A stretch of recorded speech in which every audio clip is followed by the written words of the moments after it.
What's up, guys? Welcome back to the channel. In today's video, we have the Season 4 deep dive, complete with the full Season 4 roadmap with all of the release dates and maybe some details that you may have missed. So let's start going over this stuff. If you enjoy the channel, be sure to hit the like button, hit the sub button, and swing by the streams. I stream every single day at twitch.tv/enders and this YouTube channel. The first thing I want to cover is the roadmap.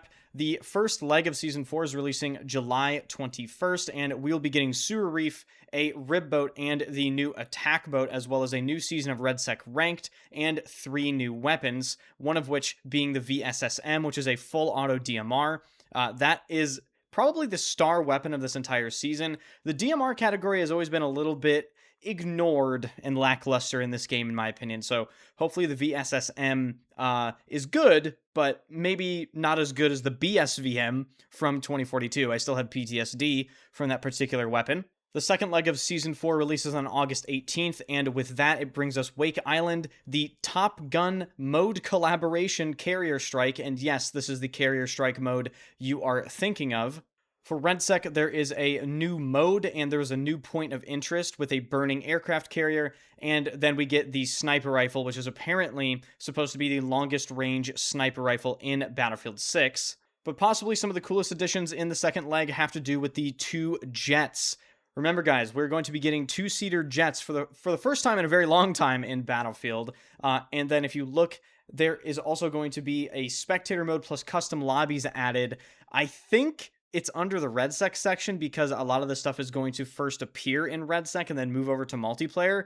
I am praying spectator mode is not restricted to RedSec and custom lobbies, though. And the last leg of Season 4 releases on September 15th, and as per usual, the last leg of these seasons is pretty lackluster. We just get some new challenges. They're bringing back the Phantom program for RedSec, and proximity chat is coming to the game, but I believe it's only coming to the game for RedSec first, and then multiplayer later. And then, of course, we're getting a new melee weapon, but, you know, it doesn't really matter, does it?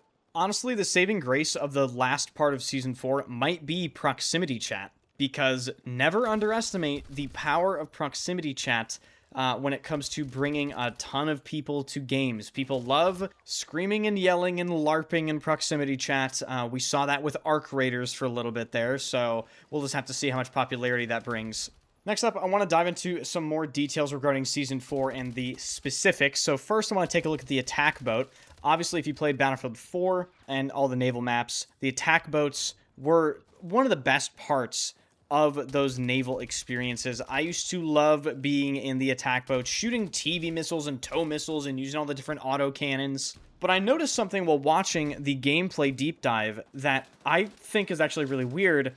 If you look here, the attack boat in Battlefield 6 only has 2 seats, one for the driver and one for the gunner. But if you remember in Battlefield 4, the attack boats had 4 seats, one for the driver, 2 for 2 gunners on the back, and then 1 all-important and essential, in my opinion, repair seat.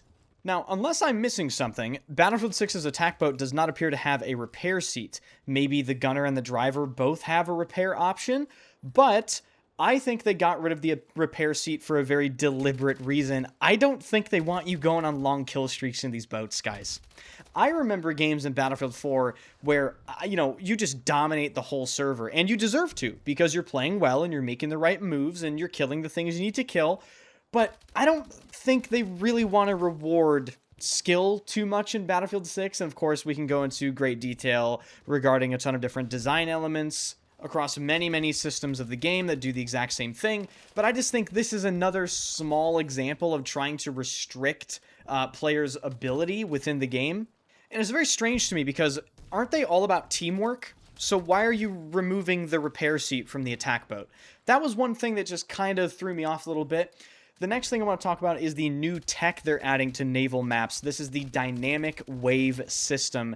They show it off in this background footage here. They say that waves within enclosed areas, so this is areas leading you inland and little rivers and channels, those particular areas will act calmer, allowing you to handle the boat more easily, but at the cost of being an easier target. But the waves on the ocean are completely different. They're much bigger, they affect your mobility and your handling a lot more, And they even make aiming the vehicle weapons harder, so this will affect boat fights. You will have to play around the waves. You will have to time your pushes correctly, maybe using a wave to block an incoming missile, or using a big wave to block line of sight. But one of the most interesting and potentially concerning things about the waves is the waves can deflect gunfire.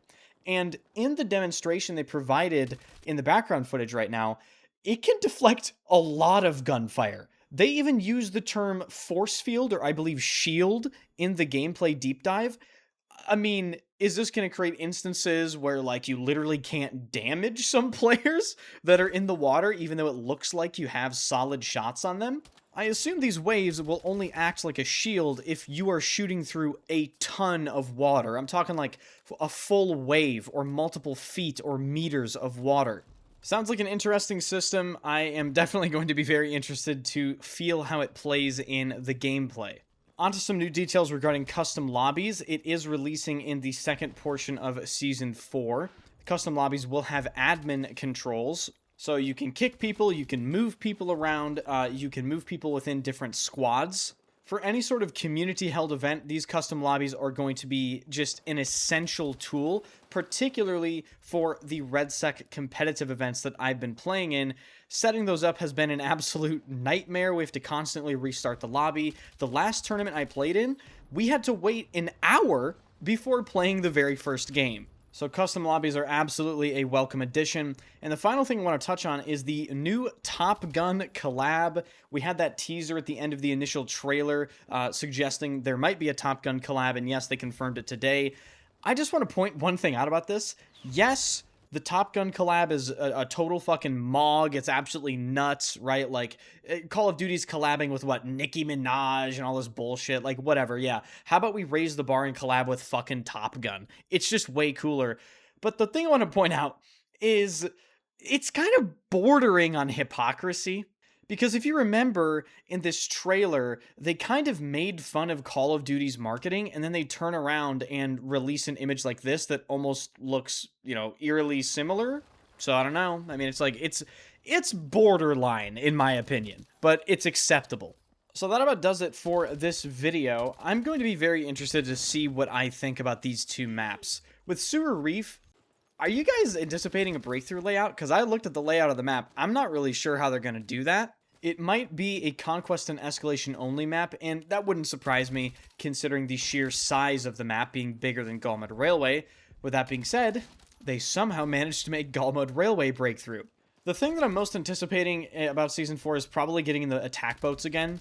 I really, really do enjoy attack boats. I think they're very fun, and I am definitely going to be riding around on the waves come Season 4. So if you enjoy the content, guys, be sure to hit the like button, hit the sub button. Thank you guys for doing that so much. And, you know, listen, if you made it to this point in the video, you're a real G. So I just want to say, yeah, guess what, guys? I'm critical of this fucking game a lot. But you know why? Because DICE has a rare opportunity to create a generational battlefield. And I think they're pussyfooting around a little bit. Because for once in our lives, the problems with the game are obvious, and they need to make the tough choices and move the game ahead so it can finally reach its potential. And I think sometimes, because, in my opinion, they're really close if they lock the fuck in, it just makes it even more frustrating while playing the game.